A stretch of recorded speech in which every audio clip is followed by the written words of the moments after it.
Hey Michelle, congratulations are in order, a well-deserved UFC debut around the corner. How does it feel, just days out?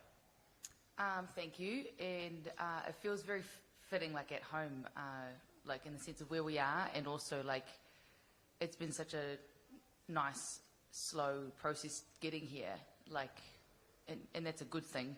So yeah, it feels very right. More congratulations in order. First New Zealand woman to be signed to the UFC, and you've represented the country before in the Commonwealth Games, I believe, in wrestling and other areas, so you're not a stranger to representing New Zealand, but how special is that for you to be in the history books as the first one to be signed?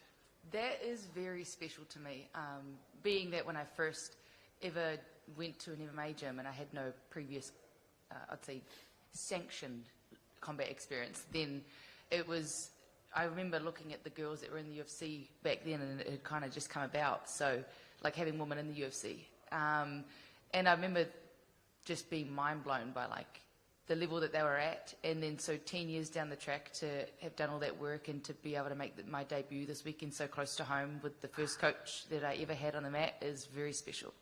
And I know you're dropping down from featherweight to bantamweight. How's that going? How's the camp been, and how are you feeling this fight week?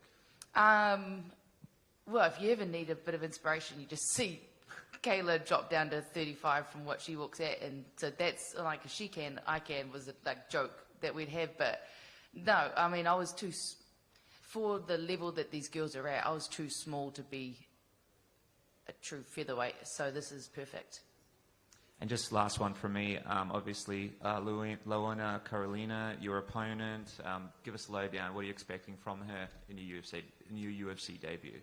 Can't really give you a lowdown because she knows more about herself than I know about her, but I'm expecting her to be as excited as me, you know. She's come all the way over from Brazil, and I've just might been able to pop over with a bunch of family and things from New Zealand, so we're both going to be super excited in there, and hopefully just keep it super composed.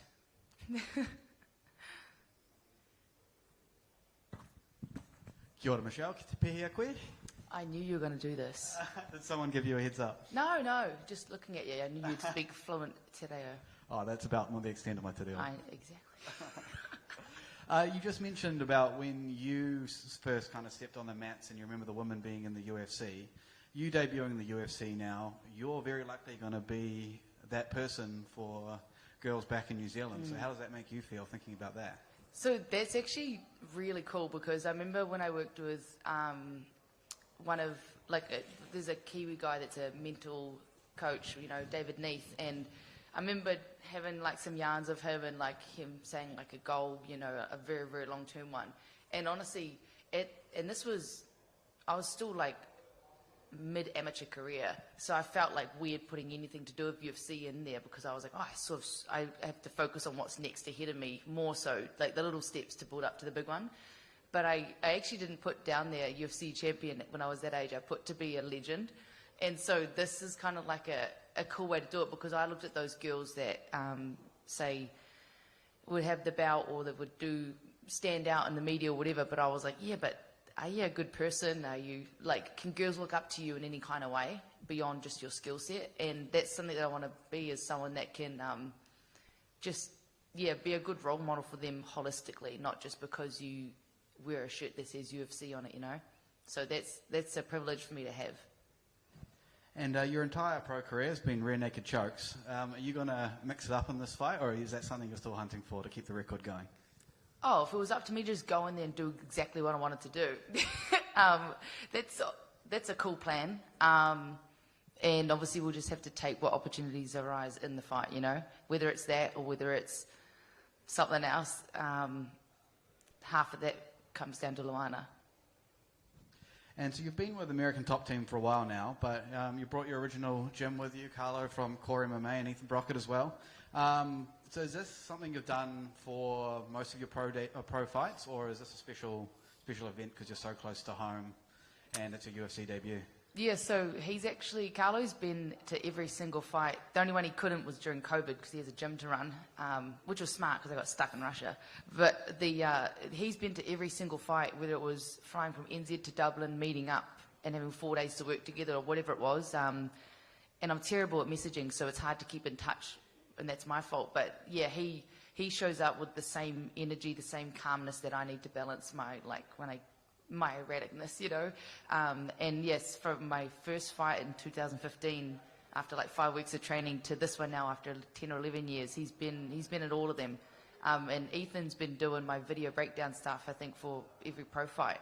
I feel like, because whenever I'd get them, I'd be so much more relaxed because I could just see what other people could see instead of just what my tunnel vision saw. So yeah, having them with me it's a good habit. Do you think it's one you're going to keep going forward from here? Yes, of course. I love these guys. That big old head. And do you think a fighter with the name Beyblade should know the Beyblade theme song? Oh, do you know it? He does not. I actually used to... I'm no longer a closet nerd if I say this, but I actually had Beyblades with my brother, and they were pretty cool. We had the little stadium and everything, and we'd battle. Oh, that's rough. Cheers, Michelle. Thank you. Michelle over here. You kind of touched on it there, you know, having Core with you for this fight. You were no stranger to big moments, whether it be in MMA or, you know, your career prior to MMA. But this is the UFC debut. Do you think this is the biggest fight of your career thus far? I've always said, and I feel it too, like every fight that I have is the biggest fight of my career until that moment. And it feels that way every time I have the fight, because if I hadn't have thought like that, I probably wouldn't be sitting here right now talking to you guys. But then if I am real, I'm like, this is obviously the biggest and best organisation in the world, and the level is going to be every time going up, like it has in every fight previous. So, yeah, this obviously is the biggest stage that I've ever fought on, in front of the most people. But yeah, luckily that doesn't like do anything to my nerves or anything like that there, because I do see every fight that I have as the biggest one, because it leads to the next one, you know what I mean? And, you know, I know you talked about what it means to bring Core with you, but to be able to go into what is now the biggest fight of your career thus far with them, with kind of home base for you, what does it mean to you? Oh, that's so cool. Like, we still have the same banters we had when I first went to the gym, like coming off the rugby field and going on the mat or grassy. Like, it's still the same banter, the same people. So it actually is pretty cool to... Carla's the one that will usually say to me, like, hey, this is pretty cool, you know, and I'll be like, yeah, it is. Because I have to force myself to be super calm. So he's the one that'll be like, this is it. Like, we're here, let's go. Like, you know, and I'll be like, yeah, fuck, you're right. So, yeah, it is pretty buzzy. I actually thought of it before I came down, like when we do like the coach and athlete photos and that there, and I thought, man, if I looked at all of the ones way back when we fought in rash guards at IMAF, like, or when I was 80 kilos for that second fight in 2016, like, that would actually be a pretty long journey that we've had together. So, yeah, it's an awesome bond we've got.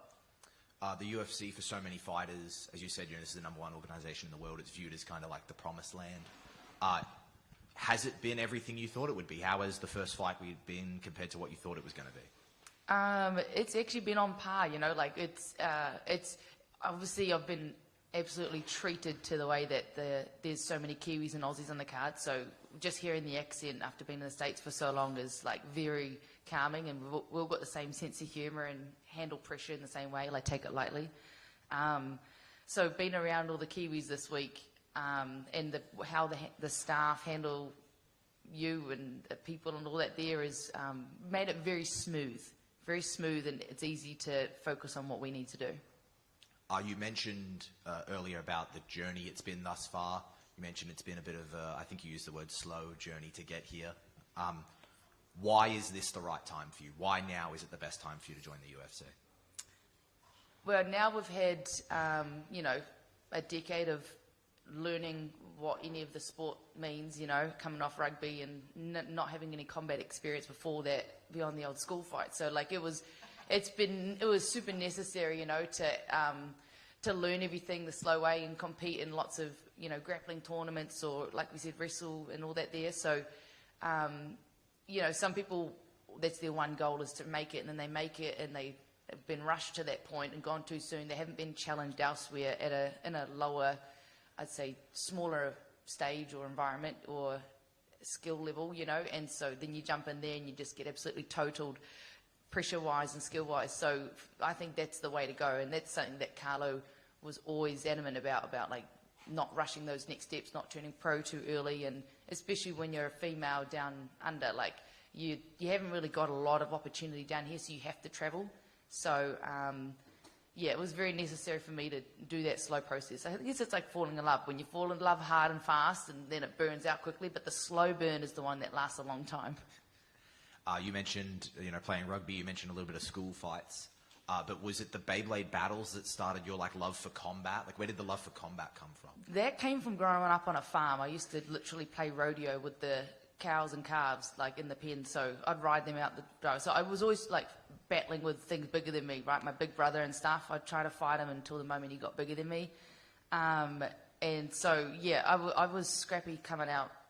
I was scrappy since I could breathe. And that was a hassle for a lot of people. So when I found my niche, like my environment, my people, like it was like, oh, I'm just normal now. Awesome. Thank you very much. Thank you. Cheryl, welcome to the UFC. Thank you. Your opponent is a Dana White Contender Series product, 9 UFC fights, won the last 3. So do you feel like this is the perfect opponent for you to make your UFC debut? Whoever they gave me was going to be perfect, right? All of that's out of my control. And so whoever they gave me was going to be perfect. Again, that's everyone else's decision but mine. And yeah, I haven't looked too far deep into all her background in that there, because I'm sure every year she fights, she's a different person, different fighter as well, and matures. So it's good to look back, but again, save that for the coaches to deep dive that far and just focus on who I've got in front of me on the day.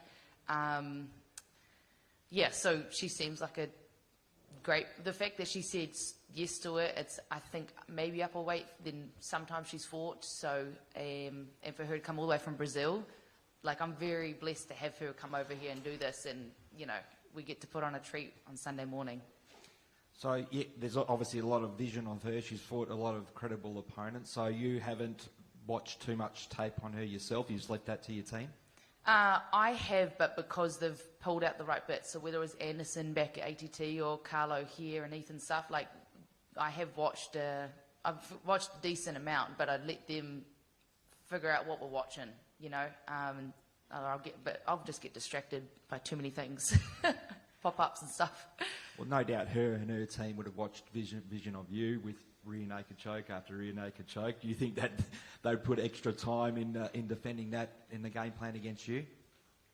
That's interesting, because every fight that I've had have been vastly different to the one before, but the opponents that I've had in other organisations have varied so much. It hasn't been hasn't gone up exponentially. It's been a bit of a variety. So sometimes I'll fight and it'll look like one way, and then I'll fight and it'll look another way because maybe they didn't defend the very first takedown. So, yeah, I'm sure that they looked at that and worked the heck out of rear naked choke defences. But the harder you defend that one, it sets up 5 others. So, yeah, that's a tricky one for her to figure out. And a fun one for you as well. There's a local radio weekly UFC segment, and they have a fight to watch for each UFC card. Thanks to Australian MMA magazine, your fight is the fight to watch. How does that make you feel? Is it really? It certainly is. Of all the fights? Of all the fights. I think they're doing a diversity thing there. So, all good? That's cool though. Yeah, I mean, there's some cracker fights on this card. I'm excited for so many of these fights. Obviously, first and foremost my own, but I'm biased. So that's pretty cool. That's awesome. Well, I think you come in with a lot of hype, so wish you all the best. Looking forward to seeing you on Sunday. Thank you very much.